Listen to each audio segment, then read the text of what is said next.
So Rajini சாருக்கு வந்து முத்து டைமில்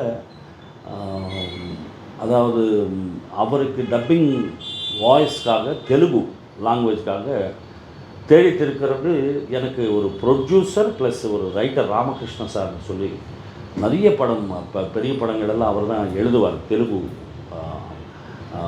டப்பிங். ஸோ அவர் எனக்கு ஃபோன் பண்ணிவிட்டு இந்த மாதிரி சாய்குமார் அப்படின்னு சொல்லி ஒரு பெரிய டப்பிங் ஆர்டிஸ்ட்டு, என் நண்பனும் கூட, அவர் வந்து ரெகுலராக பேசிகிட்டு இருந்தார் ரஜினி சாருக்கு. ஸோ அவர் கன்னடாவில் பிஸி ஹீரோ ஆனதுனால முத்து படத்துக்கு யாராவது புது வாய்ஸு வேணும் அப்படின்னு சொல்லிட்டு தேடிட்டு இருக்காங்க. ரஜினி சார் கூட கேட்டார், மனோ ட்ரை பண்ணுங்க அப்படின்னு சொல்லிட்டு சார் சொன்னதாக எனக்கு ராமகிருஷ்ண சார் அந்த ரைட்டர் கூப்பிட்டு சொன்னார். ஒரு 2 சீன் சொல்லுங்கள், இன்டர்வெல் சீனும் அந்த கிளைமேக்ஸில் ஒரு அந்த ஓல்டு கெட்டப்பு, அது 2 நீங்கள் சொன்னீங்கன்னா அதுக்கப்புறமா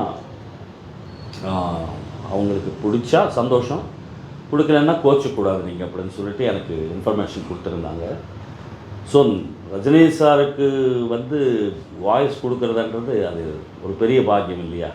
அது எனக்கு வந்துச்சு வாய்ப்பு, இருந்தால் இருக்கட்டும், இல்லைனாலும் ஒரு அந்த ஃப்ரேமுக்கு நம்ம வாய்ஸு சொல்கிறதே ஒரு சந்தோஷம் அப்படின்னு சொல்லிட்டு நான் போயிட்டு அந்த இன்டர்வெல் சீனுடைய டைலாகும் அந்த ஓல்டு கேரக்டர், கொஞ்சம் வயசான கேரக்டர், எங்கன்னா நீங்கள் போகிறீங்க அப்படின்னா உலகம் ரொம்ப பெருசம்மா அப்படின்ற டைலாகு, அது தெலுங்கில் பிரபஞ்சம் చాలా పెద్దదమ్మా அப்படின்ற மாதிரி ஒரு டைலாகு, கொஞ்சம் கண்டினியூட்டி 2-3 டைலாக்ஸ் இருந்தது. அந்த ஓல்டு கேரக்டருக்கு அந்த மாதிரி பேச வச்சு பியூட்டிஃபுல்லாக இருக்குது. அவருடைய வாய்ஸ் டோனு டெம்பர் கரெக்டாக சூட் ஆயிடுச்சு அப்படின்னு சொல்லி ரஜினி சார் ப்ரைஸ் பண்ணி, அதுக்கப்புறமா 37-38 வருஷமாக வேட்டையன், அதுக்கப்புறம் ஜெயிலருக்கு அப்புறம் வேட்டையனுக்கு அப்புறம் இப்போது கூலிக்கு ட்ரைலர் எல்லாம் பேசியாச்சு.